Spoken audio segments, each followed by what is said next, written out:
हमारी पौराणिक कथाओं में समुद्र का भी धार्मिक महत्व बताया गया है। उनके अनुसार पहले समुद्र का पानी मीठा और दूध की तरह सफ़ेद होता था, पर ऐसा क्या हुआ कि समुद्र का पानी खारा हो गया, वो पीने लायक नहीं रहा। इसकी दो वजह बताई जाती हैं, एक धार्मिक और एक वैज्ञानिक। मैं आपको दोनों वजह बताती हूँ। महाशिव पुराण के अनुसार जब शिव को पाने के लिए देवी पार्वती घोर तपस्या कर रही थी, उनकी तपस्या के तेज से तीनों लोग बड़े भयभीत हो गए और उनके तपस्या के तेज को देखकर समुद्र देवता उन पर मोहित हो गए।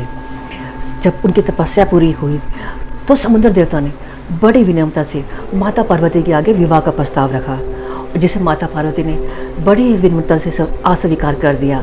उन्होंने बोला कि वो पहले से शिव से प्रेम करती हैं, वो उनसे विवाह नहीं कर सकती। इस पर समुद्र देवता क्रोधित हो गए और उन्होंने शिव को बुरा भला कहा और उन्होंने कहा, क्या है उस वादिवासी में जो मुझ में नहीं, क्या है उस जटाधारी में जो मुझ में नहीं। मैं दूध की तरह सफ़ेद हूँ, मेरा जल इतना मीठा है, मैं लोगों की प्यास बुझाता हूँ। उन्होंने शिव का बहुत अपमान किया, जिससे माता पार्वती बहुत गुस्सा हो गई और क्रोध में आकर उन्होंने समुद्र को श्राप दे दिया कि आज के बाद उसका जल मीठा नहीं रहेगा, उसका जल पीने लायक नहीं रहेगा, उसका पानी खारा हो जाएगा। और ऐसा माना जाता है कि तब से समुद्र का पानी खारा हो गया। और दूसरा, इसका वैज्ञानिक कारण, हमारी पृथ्वी का 70% भाग जल का है और जिसमें से 97% सागरों और हिंद महासागरों से आता है।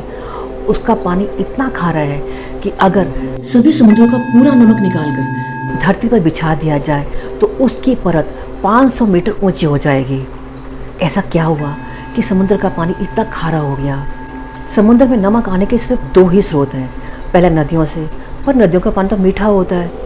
नदियों में जब बारिश का पानी मिलता है तो उसमें अम्ल आ जाता है। बारिश के पानी में धूल, कीटाणु, बैक्टीरिया होते हैं, जिससे उसके पानी में अम्ल आ जाते हैं और जो वो नदी के रास्ते समुद्र में पड़ते हैं तो वो नमकीन हो जाता है। ये प्रक्रिया लाखों सालों से चली आ रही है।